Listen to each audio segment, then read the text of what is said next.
IMF ने सुना कुछ शर्तें रखी हैं पाकिस्तान के आगे, जिसमें ये है कि जो 1300 अरब रुपए की जो है वो आता है विड्रॉ करनी होगी इन्हें। और जैसे मैंने बताया कि 1300 अरब रुपए के जो 1300 अरब रुपए का जो प्राइमरी डेफिसिट है उसको उन्होंने कह रहे हैं स्लैश जो है वो स्लैश डाउन करें, और फ्यूल सब्सिडी जो है वो करें, टैक्स एमनेस्टी स्कीम जो है वो ना दें, और पावर के जो टैरिफ है, बिजली का जो रेट है वो बढ़ाएं, और एडिशनल टैक्सेशन के मेयर्स जो हैं वो लें, और जो 100 अरब के जो डेवलपमेंट के प्रोग्राम है उसको कम करें। और इसी तरह जिसे आप कह लें कि वो मेरा ख्याल है 700 अरब के डेवलपमेंट प्रोजेक्ट से अब वो 600 अरब के होंगे, और 100 पब्लिक सेक्टर जिसे डेवलपमेंट प्रोग्राम कहते हैं, वो इस तरह ये चीजें जो है वो चलेंगी। इसी तरह आप जो है वो इस चीज में फ्री ट्रेड एग्रीमेंट पे भी बात करेंगे। हो सकता है फ्री ट्रेड एग्रीमेंट साइन भी हो जाए, ऐसे इंडिकेशंस हमें मिल रहे हैं, और एक रोड मैप भी तैयार करेंगे 10 साल। जय हिंद दोस्तों, स्वागत है आपका आज के वीडियो में। दोस्तों, अगर आपको वीडियो पसंद आती है तो लाइक करें, सब्सक्राइब करें, शेयर करें और अपने सुझाव कमेंट के माध्यम से दें।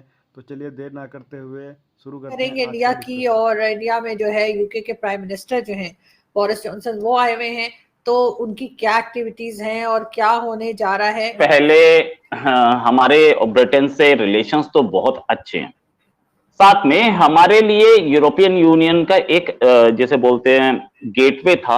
अब यूरोपियन यूनियन से बाहर है, लेकिन उनके कॉन्ट्रैक्ट्स हैं यूरोप में सामान बेचने के, और अब भी हमारे लिए यूरोपियन यूनियन का एक्सेस या gateway along with France and Germany, Britain एक बड़ा गेटवे है। हमारा सामान वहां जाता है, लैंड रोवर, जैगुआर, अब दोनों के दोनों इंडियन कंपनीज हैं, टाटा मोटर्स उन्हें खरीद चुकी है, वहां से जो भी प्रॉफिट्स आ रहे हैं वो इंडिया के हैं। ऐसे ही और इन्वेस्टमेंट्स पे बात होने वाली है।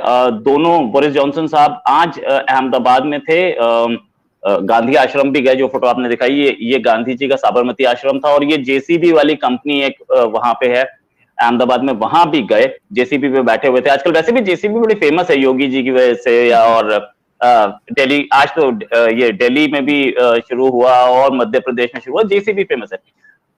अब सच ये कि 1 बिलियन पाउंड्स का के कॉमर्शियल कॉन्ट्रैक्ट्स ये लेकर आए हैं वहां से हम लोगों के। ये एक टू वे गेम है। ये खुद वहां इन्वेस्टमेंट चाह रहे हैं और यहां इन्वेस्टमेंट करना चाह रहे हैं। टू वे गेम है। बायलैटरल ट्रेड और इन्वेस्टमेंट टाइज इनका टारगेट है। आज अहमदाबाद क्यों हो गया है? क्योंकि ये वहां के सॉफ्टवेयर इंजीनियरिंग और हेल्थ केयर में इंटरेस्टेड थे। अडानी जो कि इंडिया के रिचेस्ट लोगों में से एक हैं, अडानी ग्रुप ऑफ इंडस्ट्रीज बहुत बड़ी इंडस्ट्रीज है वो, और सबसे बड़ी चीज के सेल्फ मेड आदमी है। जॉब करते थे कहीं पे, जॉब करने के बाद उन्होंने अपना बिजनेस बनाया और टाइकून बन गए। उनके साथ आज ये थे, वो क्लीन एनर्जी वाले गेम में ये हैं अडानी। क्लीन एनर्जी के लिए वो काम करते हैं, उनकी कंपनी है क्लीन एनर्जी की। ये चाह ये भी रहे थे कि हेल्थ में इंडिया और यूके ने अभी हाल में कोरोना की वैक्सीन बनाई है, अडार पूनावाला और ऑक्सफोर्ड ने मिलके, और वो वैक्सीन बड़ी हिट वैक्सीन है। तो ये हेल्थ में भी साथ, दोनों कंट्री साथ कर चुके हैं, हेल्थ सेक्टर पे ये साथ काम करना चाह रहे थे। साथ में करीब 11,000 जॉब्स यूके में नई आएंगी अगर ये जो कॉन्ट्रैक्ट्स लेके आए ये साइन हो जाते हैं। तो एक R&D सेंटर बनना की बात है यूके में, जो कि इलेक्ट्रिक बसेस के लिए होगा। इंडिया की एक फर्म है भारत फोर्ज, वो इलेक्ट्रिक बसेस बनाएगी वहां पर, जिससे 500 जॉब्स के आसपास होगी। एक मैस्टेक एक इंडिया की फर्म है जो कि $79 मिलियन ग्रेट ब्रिटेन पाउंड्स के इन्वेस्टमेंट कर सकती है, 1600 जॉब्स आएंगे। ये एक मोटा मोटी हिसाब किताब, और भी बहुत कुछ है। रिन्यूएबल एनर्जी पे भी जो ये बातचीत कर रहे हैं, 5G पे भी बात कर रहे हैं, मतलब हम बहुत कुछ एक दूसरे को दे सकते हैं। दूसरी चीज, इन्होंने एक इंपॉर्टेंट चीज जो बोली वो ये कि इंडिया लार्जेस्ट डेमोक्रेसी और हम उसके साथ काम करना चाहते हैं। और इस विजिट को इतना इंपॉर्टेंट इसलिए माना जा रहा है कि ये विजिट पिछले साल होनी थी। कोविड पैंडेमिक की जो फिगर्स थी वो राइज होने की वजह से कैंसिल की गई थी, तो इन्होंने भूला नहीं, ये वापस आए फिर से। और इसमें इन्होंने ये भी बोला कि यूक्रेन की वॉर में, रशिया यूक्रेन वॉर में इंडिया का न्यूट्रल स्टैंस जो है उसकी इज्जत करते हैं, वी सपोर्ट दैट।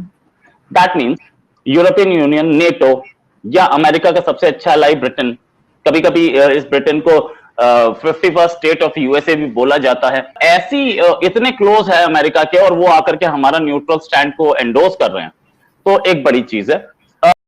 तो जो खबरें आ रही हैं उसमें ये है कि पाकिस्तान के जो अभी नई हुकूमत बनी और उसके जो फाइनेंस मिनिस्टर हैं वो तो वॉशिंगटन पहुंच गए हैं और वहां पे जाके उन्होंने आईएमएफ के साथ नया एक निगोशिएटिंग पैकेज कर रहे हैं, आपको पता है। और इमरान खान साहब जाते जाते जितना कोई नुकसान पाकिस्तान को पहुंचा गए हैं वो तो उसकी तो मिसाल नहीं मिलती। और अगर देखा जाए कि जो जैसे कहते हैं ना कि पिछला महीना जो इमरान खान साहब ने इस मुल्क के लिए इंतहाई मुश्किल था, और इमरान खान साहब ने जैसे कहना रिंग के हुकूमत से बाहर निकले, तो जो पाकिस्तान में जो फॉरेन डायरेक्ट इन्वेस्टमेंट है वो तकरीबन $30 मिलियन थी। यानी कि 230 मिलियन की आबादी का मुल्क है, 24-25 करोड़ की आबादी का मुल्क है, और फॉरेन डायरेक्ट इन्वेस्टमेंट $30 मिलियन आ रही है।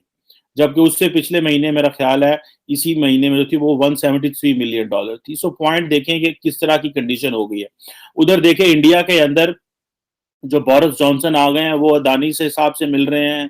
अब आप देखें कि इंडिया इतना बड़ा हो चुका है कि वहां पे ब्रिटिश प्राइम मिनिस्टर को एक बिजनेसमैन से सिंगल हैंडेडली मिलना पड़ रहा है।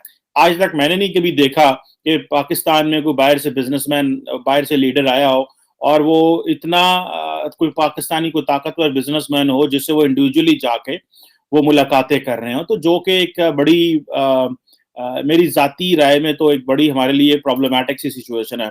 अगर आप डॉलर की सिचुएशन देखें तो डॉलर फिर जो है वो 185-86 पे वापस आ गया है। यानी कि कल जो इंटरबैंक था वो डॉलर 185 पे पहुंच गया है। इस मीन्स और वो सुनने में रात लेट जब वो क्रॉस कर गया था 186-87। सो इट मीन्स कि जो डॉलर को हम कंट्रोल नहीं कर सके। और उधर से इस पॉलिटिकल क्राइसिस जो इमरान खान साहब ने क्रिएट किया उसका नुकसान ये हुआ कि हमें एक दफा फिर आईएमएफ का प्रोग्राम खत्म हुआ, फिर आईएमएफ के पास जाना पड़ा, और अब आईएमएफ सुनने में आया है कि उन्होंने और कंडीशंस लगा दी हमारे ऊपर।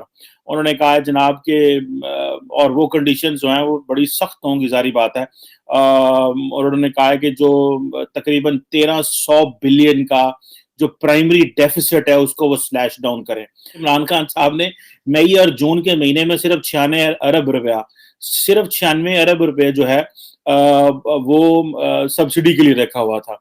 और मजे की बात यह है कि हुकूमत इतना पैसा तो अफोर्ड नहीं कर सकती, और पुरानी हुकूमत को पूछे तो वो कह रहे हैं कि हम तो इतना पैसा छोड़ के गए थे कि आप सब्सिडी दे सकें। और जारी बात है वो अब कहाँ से दी जाएगी और कहाँ से वो चीजें होंगी। अब जब ये हुकूमतें होती हैं ये कितनी ये बेरहम लोग होते हैं, कोई नहीं, इन्होंने तो चले जाना है। अब आईएमएफ जो है वो बड़ी बड़ी शराइतें, जारी बात है वो शर्तें रखेगा। इंडिया में देखें वो जो यूके के प्राइम मिनिस्टर आए हैं वो सुनने में आ रहा है कि 1 बिलियन जो इंडियन जो बिजनेसमैन है वो यूके में अंदर मेरा ख्याल है कोई 1 बिलियन यूरो पाउंड की इन्वेस्टमेंट्स कर रहे हैं। तो इंडियन जो इस वक्त यूके का प्राइम मिनिस्टर इंडिया में बैठा हुआ है, अब आप इमेजिन कर लें कि हमने और इंडिया ने इकट्ठे आजादी हासिल की थी और हम किधर पहुंचे हुए हैं और वो किधर पहुंचे हुए हैं। बातें तो हमें बड़ी बुरी लगती हैं ये कहते हुए कि देखे वहां तरक्की हो रही है, वहां पे ये हो रहा है, देखे वो हम उनको घसीट लेते हैं कि देखो उधर मुसलमानों की क्या हालत है, इस्लामोफोबिया है, फलां है, डमकां है। लेकिन वो सारी चीजें साइड में हैं क्योंकि हमें नजर वो आती हैं। बिल्कुल ठीक है, जो चीजें हों वो डिस्कस भी करनी चाहिए, ये नहीं है, लेकिन हमें ये भी देखना चाहिए कि वो इकोनॉमिकली कितनी तरक्की कर रहे हैं।